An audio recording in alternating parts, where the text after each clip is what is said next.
akachukua ndege akapeleka Raila India against the advice of his doctor. Why did William Ruto go against the advice of Raila's doctor and take him with a private jet to India? Si ndio? Huyu Raila amekufa India.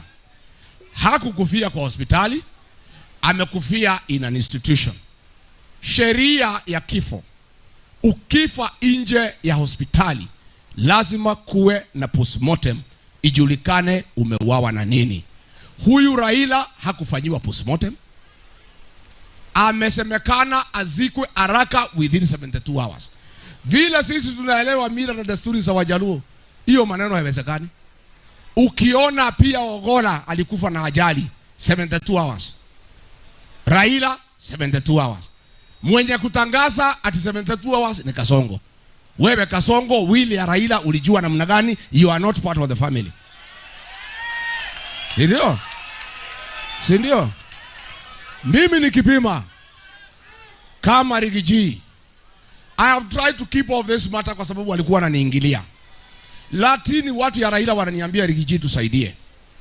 Mimi nataka niulize, for this matter of the death of Raila Odinga to be sorted once and for all, since Orengo has raised pertinent issues, the way he died, the circumstances around his death, I think it's only fair that there should be a public inquest to inquire ni nini iliua marehemu Raila Odinga, so that Kenyans can be settled.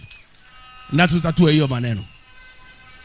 Na mimi naambia watu ya Nyanza, mnaambiwa ati mimi sitaki nyinyi, mtakuja kushukuru mimi. Mimi naibia nyinyi siri. Hii Kasongo mimi namjua. Nyinyi hamjui mtu. Nimeona mnalialia hapo. Lakini Junet na Wanga wanalia balance. Si ati wanalia ati ODM inakwisha. Na wacha niambie watu ya ODM, vile huyu Kasongo amepangia nyinyi, mukipata viti 20 peke yake mtaniuliza. Hapa Nairobi makazi ndio wameshikana. Nyinyi muko na Kasongo, hana kura Nairobi. You have nothing. Hamtapata kiti hata moja hapa Nairobi. MCA hamtapata hata moja. Pwani Kasongo amechukua watu wenu. Western amechukua watu wenu. Hapo Nyanza amesimamishia nyinyi watu. Hii ODM, a strong party. The late Raila Odinga, the Kenyan hero who made a strong political party, is standing in his grave. Akiona vile chama alijenga 20 years within 3 months, Kasongo ameimaliza. Na ndio mimi, kwa sababu huyu Kasongo ni muelewa, ni mtu ya divide and rule, ndio nilimkataza kugawanya mlima. Na ndio tukakosana, because alitaka agawanye mlima atutawale, atukalie. Agawe east and west, alitumia Kendeke. Na huyu Ruko ati agawe east, nikakataa. Alitaka kutumia Ichongwa ati atoe Kiambu kwa mlima. Kiambu mnaweza toka kwa mlima? Kiambu mnaweza toka kwa mlima? Tena mlima hapana mipaka. Mlima ni jamii. We are one people. Kasongo, please keep off our family. Keep off. Wachana na mambo ya watu ya mlima bana. Sisi tumeishi kama kitu kimoja miaka yote kabla huja kuja kwetu. Wewe umekuja, tumekuchagua. Umetudanganya na Biblia.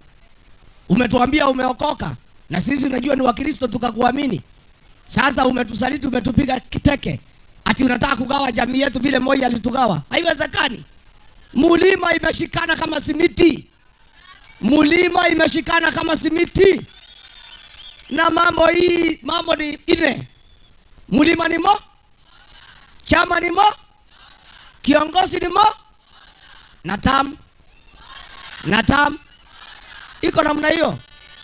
So mimi niambie watu ya ODM, ile kitanda mulitandika mulalie. I warned you.